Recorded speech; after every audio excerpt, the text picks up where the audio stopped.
오늘도 안식일이 되었습니다. 복잡하고 어지러운 세상 가운데서 하나님의 안식에 한 주일마다 참여하는 우리 모두는 정말 복 있는 사람들입니다.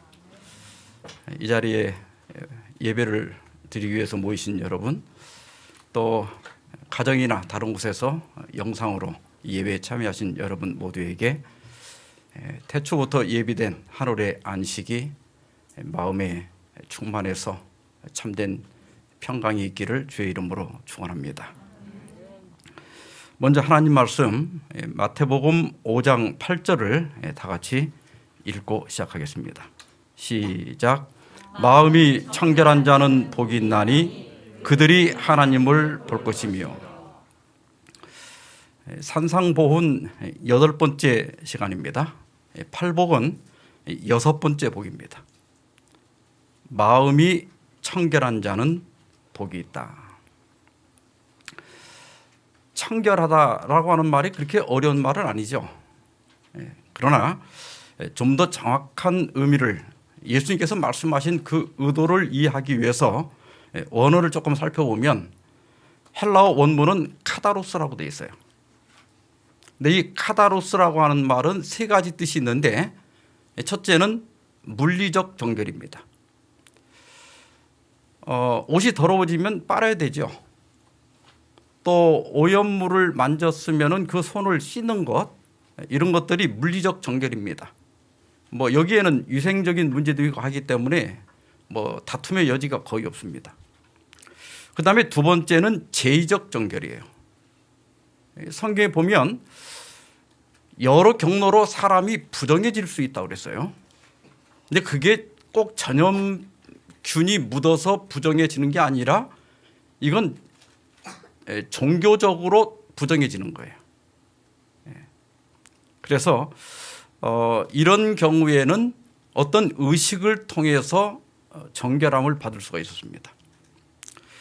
그 다음에 세 번째는 도덕적 순결이에요. 이것은 하나님의 율법에 대한 순종과 관련이 있는 것들이에요. 그런데 물리적 정결에 대해서는 거의 논쟁의 여지가 없는데, 예수님께서 산상보훈에서 다루고자 하시는 것은 제의적 정결과 도덕적 순결에 관한 거예요. 그래서 여기서는 제의적 정결을 유대인들이 굉장히 중요시했는데, 그 반면에 도덕적 순결에 대해서는 등한히 하는 경향이 있었기 때문에 여기 말한 마음이 청결하다, 이것은 도덕적 순결을 가리키는 겁니다. 마가복음 7장에 보면 1절부터 있는 말씀입니다. 바리새인과 또 서기관 중 몇이 예루살렘에서 와서 예수께 모여들었다가 그의 제자 중 몇 사람이 부정한 손, 곧 씻지 아니한 손으로 떡 먹는 것을 보았더라. 손을 안 씻고, 우리 여기 떡이라고 되어 있지만 이제 식사하는 거예요. 그런데 이제 여기 마가는 혹시 이 관습을 모르는 사람들을 위해서 여기 괄호 안에 설명을 합니다. 바리새인들과 모든 유대인들은 장로들의 전통을 지켜, 장로들의 전통이 나중에 이제 미시나로 정리가 됩니다. 손을 잘 씻지 않고서는 음식을 먹지 아니하며, 또 시장에서 돌아와서도 물을 뿌리지 않고서는 먹지 아니하며, 그 외에도 여러 가지 지켜 오는 것들이 있으니 잔과 주발과 녹그릇을 씻음이더라. 이렇게 설명한 다음에 이에 바리새인들과 서기관들이 예수께 묻되, 어찌하여 당신의 제자들은 장로들의 전통을 준행하지 아니하고 부정한 손으로 떡을 먹나이까?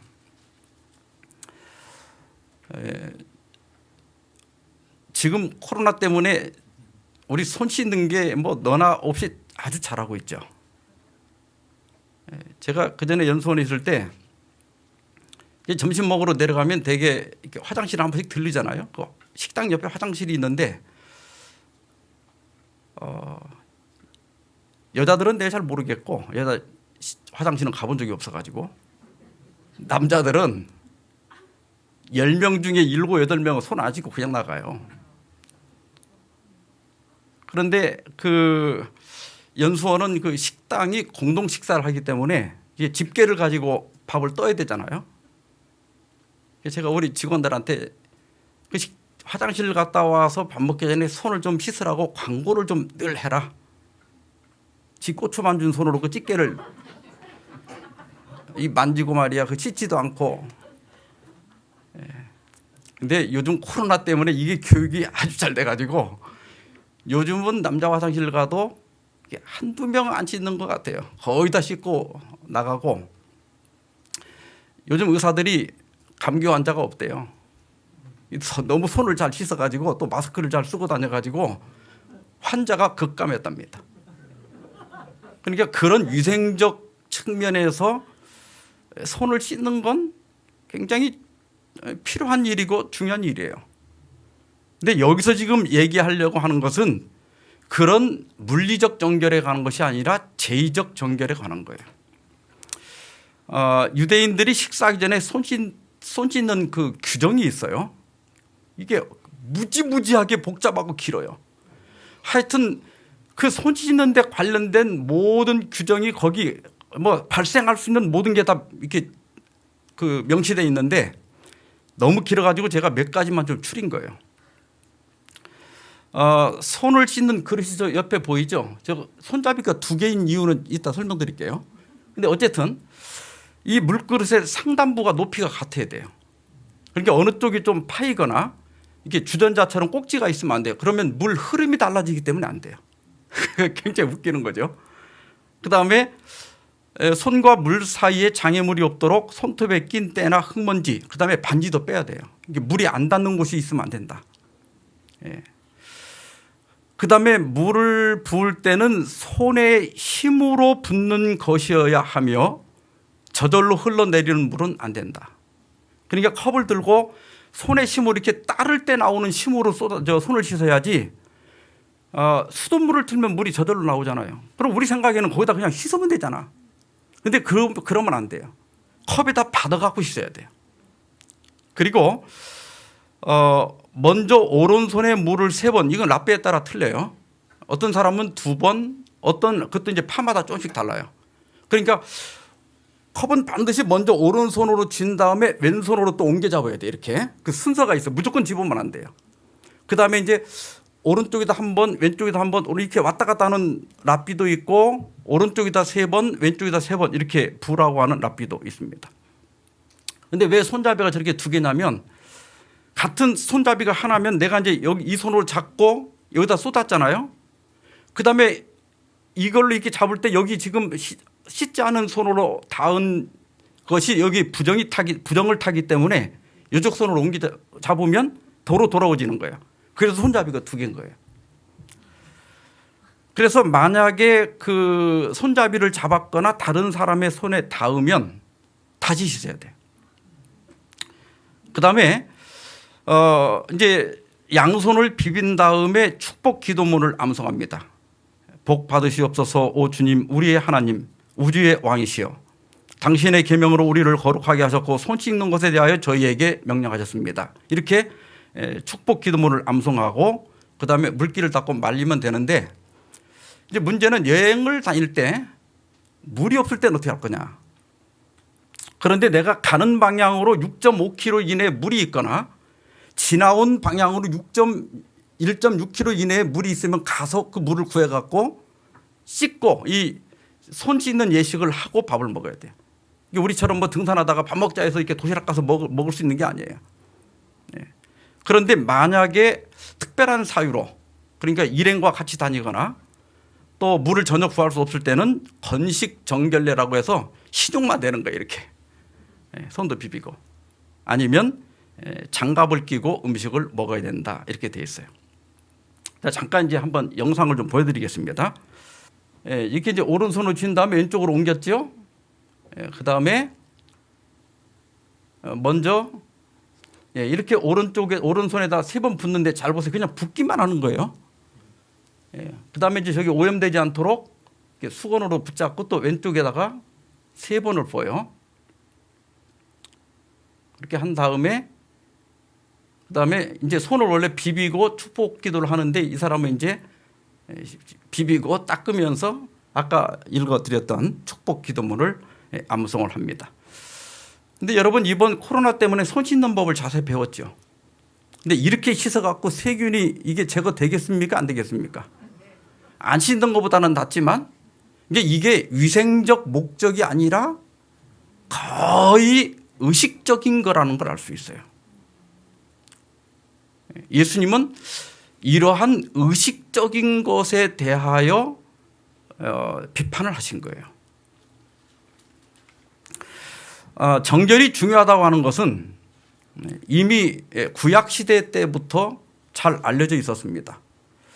구약 성경에 기본적인 오염원이 6가지가 있는데 출산했을 때, 그다음에 나병이나 피부병, 또 유출병. 유출병은 여자들이 이렇게 피가 멈추지 않고 월경 이외에 피가 나오는 병입니다.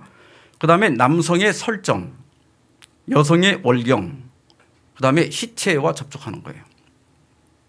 그런데 이런 규정들이 제2성전이 파괴된 이후에는 거의 사문화됐지만 시체 접촉하고 이 유출이나 월경으로 인한 그 부정에 관한 규정은 지금도 굉장히 엄격하게 지켜지고 있습니다. 특별히 이 유출이나 월경과의 정결은 성경에 7일간 부정하다고 그랬는데 여기다가 정결해지는 부정한 기간 7일에다가 정결해지는 기간 7일을 더해가지고 지금은 14일을 이게 접촉할 수가 없어요. 그러니까 여성들이 월경을 하면 남편들이 퇴근한 다음에 자기 아내하고 포옹도 할 수 없고, 만약에 몸이 아파갖고 열이 나도 이마를 짚어보거나 이렇게 피부 접촉을 지금도 못해요. 그러니까 굉장히 살기가 불편하죠.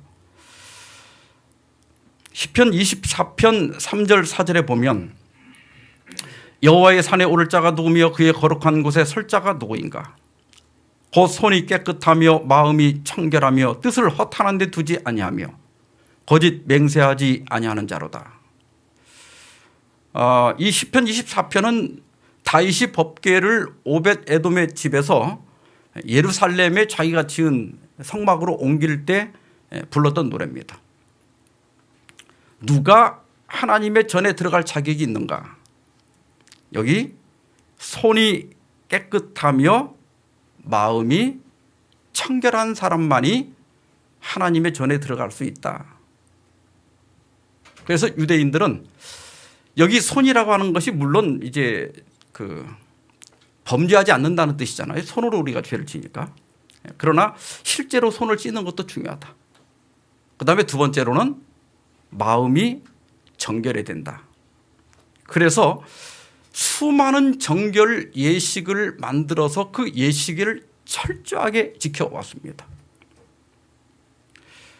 그런데 이제 그런 어떤 제의적인 또 의식적인 것, 예를 들어서 우리는 성마찬 예식을 할 때 반드시 세종 예식을 하죠. 그런데 대부분 개신교는 세종 예식은 안 해요. 그냥 마음으로 지키면 된다 이렇게 생각해요. 침례도 우리는 성경대로 물에 담그지만 대부분 또 세례를 해요. 뭐 그렇게 꼭 물속에 꼭 들어가지 않아도 의미는 똑같다 이렇게 생각하거든요. 그런데 예수님은 이러한 의례 자체, 어떤 의식 자체를 부정하는 건 아니에요. 중요한 게 뭐냐면 그 의식보다 더 중요한 건 그 마음속에 그 의식을 행하고 순종하는 그 마음의 자세가 더 중요하다. 그래서 그것도 하되 더 중요한 건 마음이다. 그런 뜻이에요. 예수님께서 이 식사 손 씻는 문제에 대한 그 논쟁을 마친 다음에 마가복음 7장 14절부터 보면 무리를 다시 불러 이르시되 너희는 내 말을 듣고 깨달으라. 무엇인지 밖에서 사람에게 들어가는 것은 능히 사람을 더럽게 하지 못하되 사람 안에서 나오는 것이 사람을 더럽게 하는 것이니라. 이 말씀을 어떤 사람들은 예수님께서 그 구약의 부정한 음식에 대한 규정을 폐지한 것으로 이렇게 이해하는 사람이 있는데 그런 의미는 전혀 아니에요. 만약 부정한 음식에 대한 규정을 예수님께서 폐지했다면 사도행전 10장에 보면 베드로가 환상을 볼 때에 그 부정한 동물을 잡아먹으라고 그러잖아요. 근데 베드로가 뭐라고 그래요? 아니 내가 이런 걸 먹은 적이 없습니다. 그리고 환상이 끝난 다음에 이 환상을 의심했다고 그랬어요. 이게 하나님께로부터 왔다면 부정한 동물을 먹으라고 할 리가 없는데 이렇게 의심을 했다고 그랬어요. 그러니까 이 말씀이 그런 부정한 음식에 대한 규정을 폐지한 게 아니라 여기서 지금 말하려고 하는 건 뭐냐면 손을 씻지 않고 이게 의례적인 아까 세균을 이렇게 우리가 오염 세균을 씻어내기 위해서 씻는 건 괜찮은데 그런 의식적인 형식적인 손 씻기를 안 했다고 해서 부정을 타는 건 아니다. 그것 때문에 사람이 더러워지는 게 아니다. 그러면서 사람 안에서 나오는 것이 사람을 더럽게 하느니라. 사람의 마음 안에서 나와서 그 더럽게 하는 것이 무엇인가? 거기 13가지를 말씀하셨어요. 속에서 곧 사람의 마음에서 나오는 것은 악한 생각 곧 음란, 음탕입니다. 도둑질, 살인, 간음, 탐욕, 악독. 이 악독이라고 하는 건 누구에 대해서 적의를 품는 거예요. 그다음에 속임, 음탕 할 때 여기 음탕은 방탕한 거예요. 그다음에 질투, 비방. 이 비방은 남의 명예를 훼손하는 겁니다. 교만, 우매함. 우매함은 무분별하다 이런 뜻이에요. 이 모든 악한 것이 다 속에서 나와서 사람을 더럽게 하느니라.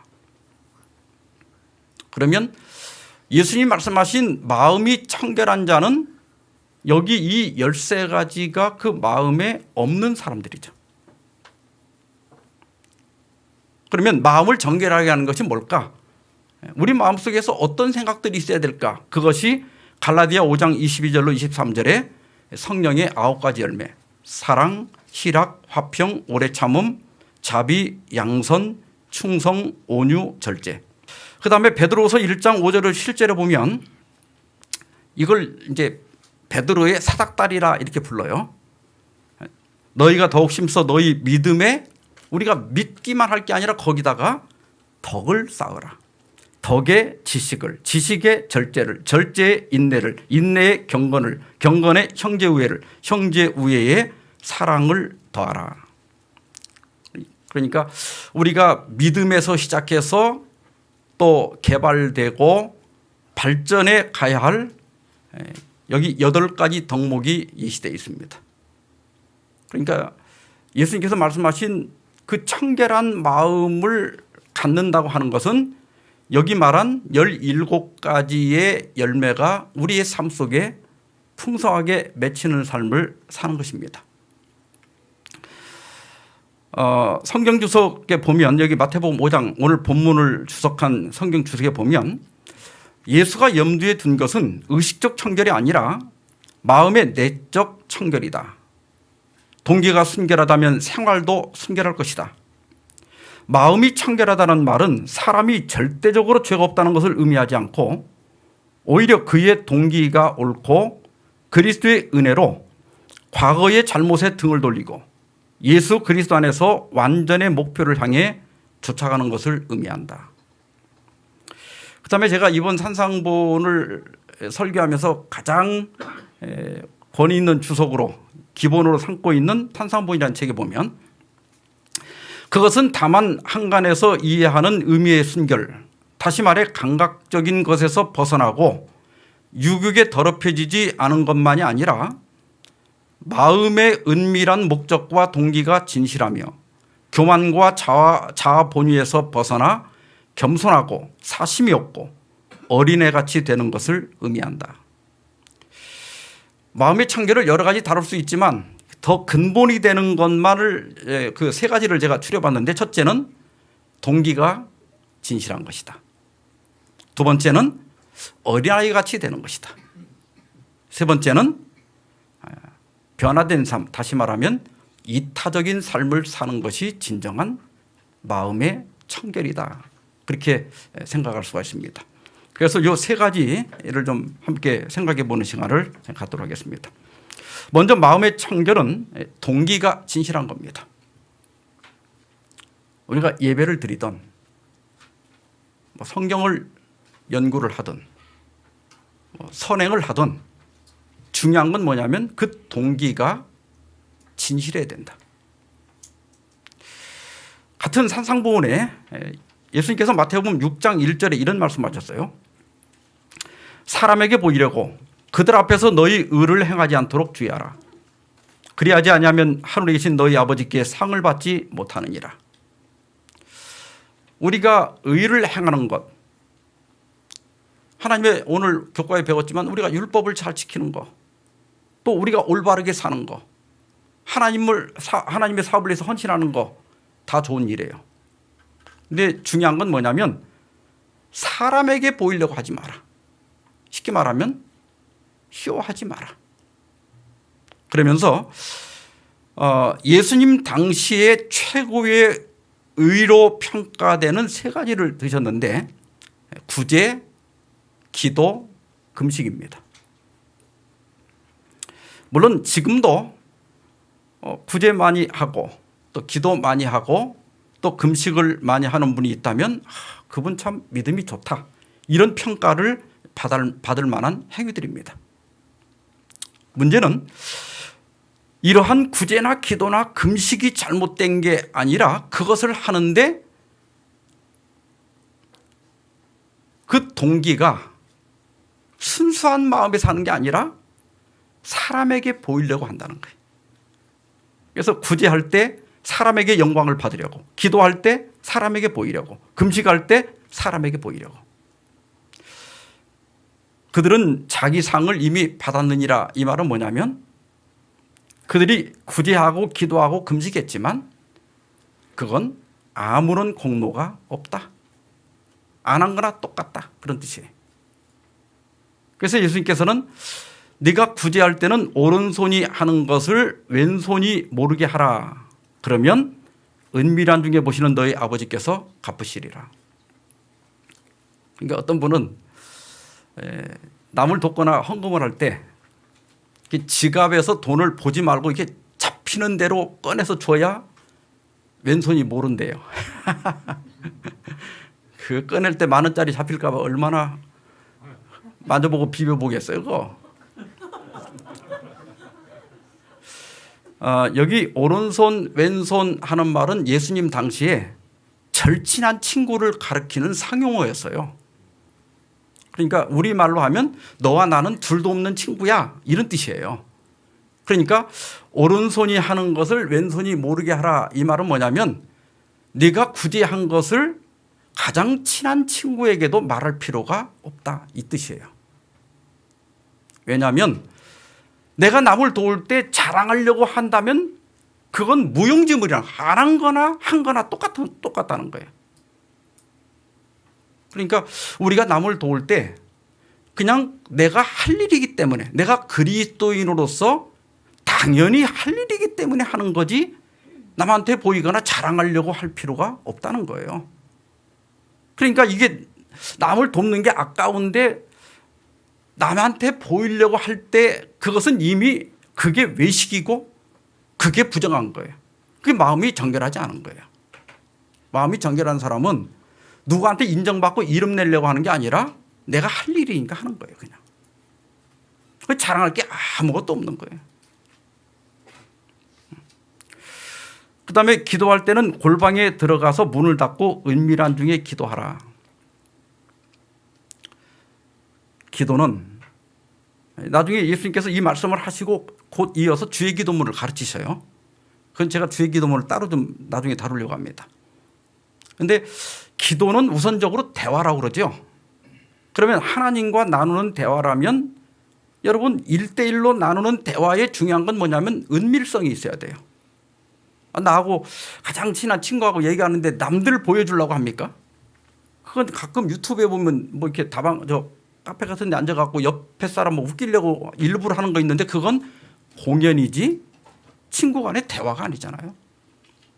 그래서 기도는 하나님과 나누는 대화이기 때문에 굳이 사람들 앞에서 그렇게 막 장황하게 할 필요가 없다는 거예요. 그래서 공중기도는 대부분 1, 2분 정도가 적당하다. 근데 옛날에는 참 시골 공중기도 오래 하셨어요. 저는 그 중학교 다닐 때 기도하다 잠이 들어가지고 꿈속에서 이렇게 땅이 들리길래 안 넘어지려고 하다가 그냥 뒤로 그 마룻바닥에다가 이 머리를 찧었던 적이 있어요. 그래서 그때부터 일단 그 장로님이 기도를 시작하면 저는 일단 엎드립니다. 괜히 무릎 꿇고 앉았다는 넘어질 염려가 있기 때문에. 근데 개인 기도야 뭐 길게 하든 짧게 하든 상관없지만 이 공중 기도는 짧게 하라는 거예요. 그리고 대화는 실제적인 거잖아요. 근데 이제 중언부언하지 말라는 말은 어제 한 기도 오늘도 또 하지 마라 이 말은 아니에요. 이건 쓸데없이 어떤 이렇게 그냥 주문을 외듯이 반복적인 이렇게 내용을 계속 기도한다거나 또 아니면 쓸데없이 미사려고를 많이 붙이는 거예요.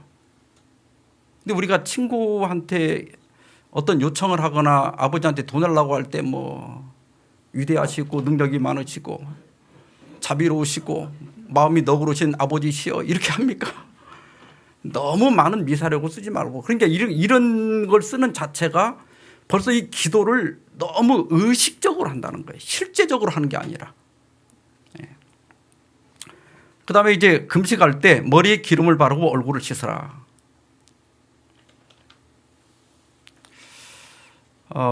우리가 어떤 중요한 결정을 할 때 또 어떤 이렇게 분별력이 필요할 때 또 중요한 일을 하기 위해서 음식을 조금 줄이거나 그렇게 할 때 도움이 돼요. 또 자기의 어떤 죄됨, 연약함을 깨닫기 위해서 금식하는 것도 도움이 됩니다. 그런데 이 당시 금식은 거의 고행이었어요. 근데 하나님은 우리가 고행하는 걸 좋아하지 않으십니다. 근데 사람들이 되게 그런 고행을 할 때는 무언가 내가 내 몸에 고통을 가함으로써 죄책감을 좀 약화시키거나 또 어떻게 내 기도를 안 들어주는 하나님을 좀 협박을 해가지고 우리가 어렸을 때 부모님 밥 안 먹고 협박 많이 하잖아요. 뭐 안 사주면 밥 안 먹는다. 그러니까 이제 그게 사실 이 기도라고 하는 것은 나를 하나님께 맞추는 건데 내 기도를 안 들어주는 그 하나님을 어떻게 협박을 하든지 설득을 해갖고 하나님 마음을 변화시켜갖고 내 이기심을 이게 극대화시키는 거예요, 그게. 그래서 고행을 하는데 그런 고행은 하나님께서 기뻐하지 않으신다. 그래서 우리가 금식을 하더라도 이렇게 겨우 이렇게 기운이 떨어지지 않을 만큼의 어떤 과일을 먹는다거나 또 다니엘은 좋은 음식을 금했다고 그랬거든요. 그러니까 그런 음식을 약간 금하는 정도의 금식이면 충분하다. 굳이 일부러 막 40일씩 굶어가면서 그거 다 자기 의를 그분들이 또 하는 목적이 또 올바르다면 괜찮겠지만 남한테 자랑하려고 하는 것은 절대 하지 마라 그런 뜻입니다. 다윗은 시편 51편 6절과 10절에서 보소서 주께서는 중심이 진실함을 원하시오니 하나님은 뭘 원하신다고요? 그 중심이 진실함을 원하신다. 그래서 10절에 하나님이여 내 속에 정한 마음을 창조하시고 내 안에 정직한 영을 새롭게 하옵소서. 그러니까 중심이 진실한 것이 정한 마음이에요. 쇼하지 마라. 진실하게 기도해라. 진실하게 신앙하라. 그런 뜻입니다. 이것이 마음이 청결한 거예요. 두 번째는 어린아이처럼 되는 겁니다. 예수님께서 이 어린아이를 통해서 여러 번 교훈을 주셨는데 먼저는 제자들이 천국에서 누가 큽니까? 이렇게 물었을 때 예수님께서 어린아이를 세우시고 너희가 돌이켜 어린아이와 같이 되지 아니하면 결단코 천국에 들어가지 못하리라. 그러면서 그러므로 누구든지 이 어린아이와 같이 자기를 낮추는 사람이 천국에서 큰 자니라. 여기서는 어린아이의 어떤 특징을 말씀하신 거죠? 어린아이들은 여기 아이가 아니라 어린아이예요.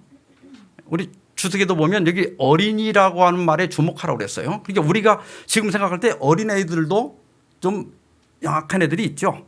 근데 그런 죄성이 나타나기 이전에 순수한 아이를 가리키는 거예요. 근데 그런 아이들, 예를 들어서 막 1살, 2살 된 아이들이 뭐 서열 따집니까? 그냥 친구로 만나잖아요. 그냥 단순하게 사람을 사람으로 보는 거예요.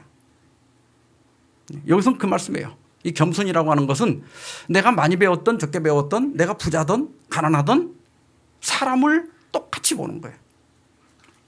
우리 옛날 이 말 많이 들었죠. 사람 위에 사람 없고 사람 아래 사람 없다. 이게 어린아이 같이 되는 거예요. 그래서 신앙의 연조가 많든 적든 많이 배웠든 못 배웠든 부자든 가난하든 그냥 사람을 똑같은 사람으로 대하는 게 마음이 정결한 거예요. 가끔 보면 어디서 감히 또 내가 누군지 알고 또 니까짓 게 뭔데 또 우리 남자들 여자가 어디서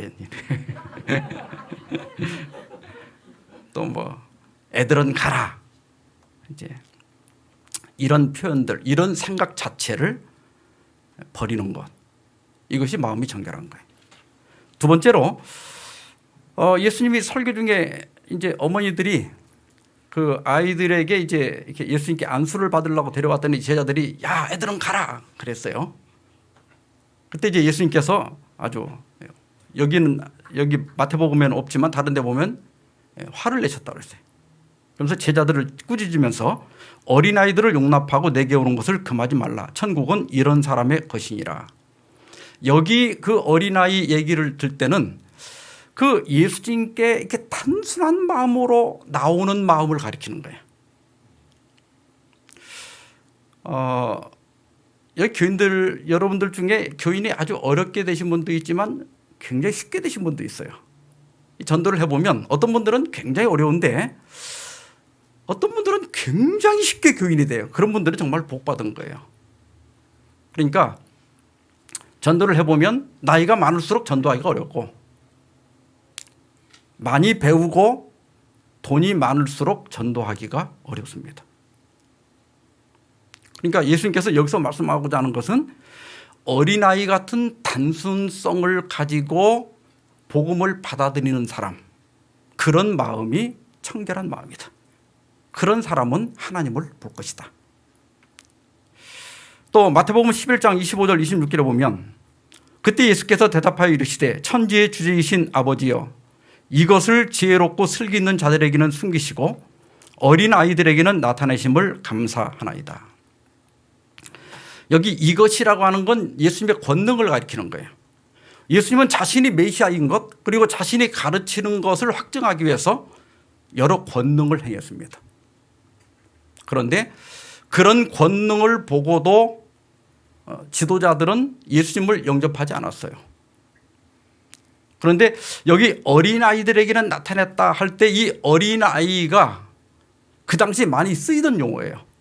다시 말하면 많이 배운 랍비들은 농부나 어부들 같이 무식한 사람들을 어린아이라고 불렀어요. 율법적으로. 그러니까 조폭 언어를 쓰자면 아가들이에요. 아가들. 예. 그러니까 이제 그게 조금 이렇게 무시하는 어투지요. 못 배운 아가들 이런 뜻이에요. 근데 예수님은 그런 아가들 어린아이의 심정을 가진 사람들은 예수님의 증거를 받아들였다는 거예요. 그 제 1차가 누구예요? 예수님의 제자들이고 그다음에 예수님을 믿는 모든 사람을 가리키는 거예요. 예. 그러니까 우리가 어떤 편견 없이 어린아이 같은 마음으로 예수님을 영접할 때 그것이 마음이 청결한 것이다. 또 마가복음 10장 15절에서 내가 진실로 너희에게 이르노니 누구든지 하나님의 나라를 어린아이와 같이 받들지 않는 자는 결단코 그곳에 들어가지 못하리라. 제가 어린아이와 같은 마음을 쭉 한번 다 써봤어요. 생각나는 대로 한 10가지가 나오더라고요. 자기를 낮춤, 아까 예수님께서 말씀하신 거죠. 겸손한 겁니다. 또 단순한 신뢰, 편견이 없는 열린 마음, 순수함, 단순함, 솔직함, 순종함, 다투지 않음, 누구하고나 사귐, 원한을 품지 않음. 이게 어린아이의 마음이에요. 근데 이걸 다 외기 어려우니까 여러분들이 기억할 건 마음이 청결한 어린아이 같은 마음은 순수한 마음이에요. 말씀을 들으면 그냥 순수하게 받아들이고 믿으면 돼요. 따지지 말고. 물론 이제 진리가 아닌 건 따져야죠. 그러나 그것이 하나님의 말씀에 성경에 기초했다면 순수하게 받아들이는 것. 그다음에 잘 믿고 잘 순종하는 거예요. 순수한 것, 잘 믿는 것, 잘 순종하는 것. 이것이 청결한 마음입니다. 세 번째로 마음의 청결은 이타적인 삶을 사는 거예요. 누가복음 11장 37절로 41절에 보면 예수님께서 한 바리새인의 집에 식사 초대를 받았습니다. 근데 아까는 제자들이 손을 안 씻었잖아요. 근데 여기 보면 잡수시기 전에 손 씻지 아니하심을 보고 이제는 예수님이 손을 안 씻었어요. 그 바리새인이 보고 이상히 여기는지라. 여기 이상히 여긴다는 말이 헬라어 원문에 이상히 여긴다는 뜻도 있지만 놀라다는 뜻도 있어요. 그러니까 놀란 거예요. 예수님 같은 랍비가 장로들의 유전을 안 지켜? 이게 놀랬다는 거예요. 주께서 이르시되 너희 바리새인은 지금 잔과 대접의 것은 깨끗이 하라. 너희 속에는 탐욕과 악독이 가득하도다. 어리석은 자들아, 것을 만드신 네가 속도 만들지 아니하셨느냐. 그러나 그 안에 있는 것으로 구제하라. 그리하면 모든 것이 너희에게 깨끗하리라. 이 말씀은 이렇게 의식적인, 의례적인 청결은 굉장히 꼼꼼하게 따지고 철저하게 지키면서 마음을 정결하게 하는 일에는 관심이 없었던 바리새인들을 책망하신 거예요. 하나님께서 겉만 만들었느냐? 속도 만들지 않았느냐? 그러면 너희가 이렇게 손을 깨끗이 씻는 것처럼 마음의 정결을 위해서도 그만큼 노력해야 되지 않느냐? 그러면서 그 안에 있는 것으로 구제하라. 여기 그 안이 무엇을 가리키는지는 정확하지는 않은데 경우의 수는 두 가지예요. 첫째는 잔과 그릇 안에 있는 것으로 구제하라. 그러니까 그 잔과 그릇을 씻는데 안 씻고 먹으라 이 말은 아니잖아요. 그 씻는 것보다 더 중심을 둬야 되는 게 뭐냐면 거기 담긴 그 음식을 다른 가난한 사람들에게 나눠줘라. 또 하나는 그 안에 있는 건 우리 인간의 마음속을 가리키는 거예요. 그러니까 너희 마음속에 네 자신의 정결만을 위해서 이기적인 생각만 하지 말고 다른 사람의 고난을 돌아봐라. 그렇게 할 때 너희가 안과 밖이 다 깨끗해진다. 그런 뜻이에요. 또 야고보도 야고보 1장 27절에서 하나님 앞에서 정결하고 더러움이 없는 경건은 고아와 과부를 그 환난 중에서 돌보고 또 자기를 지켜 세속에 물들지 아니하는 그것이니라. 그러니까 진정한 정결은 우리가 의식적으로 외형적으로 어떤 의식을 행하는 것 그것도 물론 중요하다. 우리가 이렇게 모이는 거 중요한 거예요. 요즘 이제 이 모임이 금지되고 하다 보니까 요한복음 읽으면서 하나님께서는 예루살렘도 아니고 뭐 사마리아도 아니고 이제 신령과 진정으로 예배해야 된다. 그래서 가정 예배에 대한 강조를 많이 하는데 저는 모임의 중요성은 결코 간과해서는 안 된다고 생각해요. 그런데 우리가 이제 요즘은 언택트, 이제 비대면이 많이 강조됐지만 이제 온택트로 바뀌고 있잖아요. 이게 좀 콩그릿인데 온 하면 온라인, 그다음에 텍트 하는 것은 이제 언택트에서 따온 거예요. 그러니까 우리가 비대면으로 이렇게 살 수밖에 없지만 여전히 인터넷으로 서로 이렇게 연결을 해가지고 우리 그리스도 안에서 이 연결되고 해야 될 일들을 멈추지 말자는 거예요. 그런 온택트가 이제 뭐 회의를 못 하니까 화상으로 대체하고 이번에 이제 우리 김 목사님 전도할 때도 또 사람을 모을 수 없으니까 영상으로 하는 것이 이게 이제 온택트의 한 일환입니다. 마찬가지로 우리가 이런 시대라 할지라도 성도 간의 교제, 이게 구역별로 또 어떤 교회별로 더 단단하게 묶이고 서로 안부를 묻고 또 오늘 설교 들었냐 못 오신 분들에게도 또 격려하고 독려하고 이런 건 우리가 멈추지 않아야 할 것입니다. 여기 고아와 과부는 그 당시에 사회적 약자였죠. 근데 지금은 정부가 복지제도에 많이 관심을 갖기 때문에 이제 어느 정도 도움이 되고 있어요. 물론 우리가 이런 분들에게도 아직도 물질적인 도움이 더 필요하지만 외로운 분들 또 특히 노인들, 제가 엊그저께 한 사모님한테 상담 전화를 받았는데 그 사모님이 그래요. 방문을 가면 노인들은 왜 이렇게 말이 많은지 힘들어 죽겠대요. 그거 듣다가 오면 몸살 날 정도래. 그래서 노인들한테는 가장 잘하는 게 가서 이야기를 많이 들어주는 겁니다. 제가 그 이해를 잘 시켜드렸어요. 요즘 언택트 시대에 너무 외로운 사람들이 많거든요. 그리고 여러분 부모님들도 돈을 주는 것보다 전화를 하고 찾아가는 게 굉장히 중요해요. 이제 이런 것들이 진정으로 마음이 청결해지는 것이다. 예수님은 마음이 청결한 자는 복이 있나니 그들이 하나님을 볼 것이다. 물론 예수님 오실 때 보겠죠. 그러나 팔복은 지금 우리가 그 복을 누릴 수 있다고 말씀하십니다. 심령이 가난한 자들은 지금 하나님 나라에 들어가고 죄로 애통하는 자들은 지금 위로를 받습니다. 마음이 온유한 자들은 새 땅의 소유권을 지금 받게 되고 의에 줄이고 목마른 자들은 지금 배부르게 되고 긍휼히 여기는 자는 지금 긍휼히 여김을 받습니다. 마찬가지로 마음이 청결한 자들은 지금 믿음의 눈으로 하나님을 보는 특권을 갖습니다. 신앙과 행위의 동기가 진실하고 어린아이처럼 순수하고 진실하고 또 이웃을 돌보는 사람들에게는 하나님이 결단코 멀리 계시지 않습니다. 그런 마음에는 하나님이 눈앞에 있기 때문에 사람을 의식하고 위설을 하지 않아요.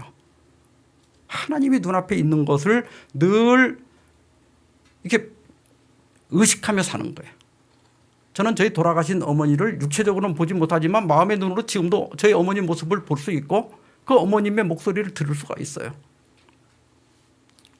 지금 마음이 진실하고 단순하고 또 하나님의 뜻대로 살고자 하는 사람에게는 하나님이 살아계신 것이고 우리가 그분을 가까이서 보게 되는 것입니다. 이렇게 죄로 하늘과 땅이 갈라졌지만 청결한 마음을 통하여 하나님을 만나며 사시는, 직접 보며 사시는, 마음의 눈으로 목격하고 사시는 저와 여러분 되길 바라면서 말씀 마치겠습니다. 아직도 전염병이 돌고 또 삶이 힘겨운 세상으로 흩어질 그대들에게 하나님 아버지의 극크신 사랑과 예수 그리스도의 은혜와 성령의 교통하심이 이제로부터 영원까지 함께 있을지어다. 이것으로 예배를 마치겠습니다.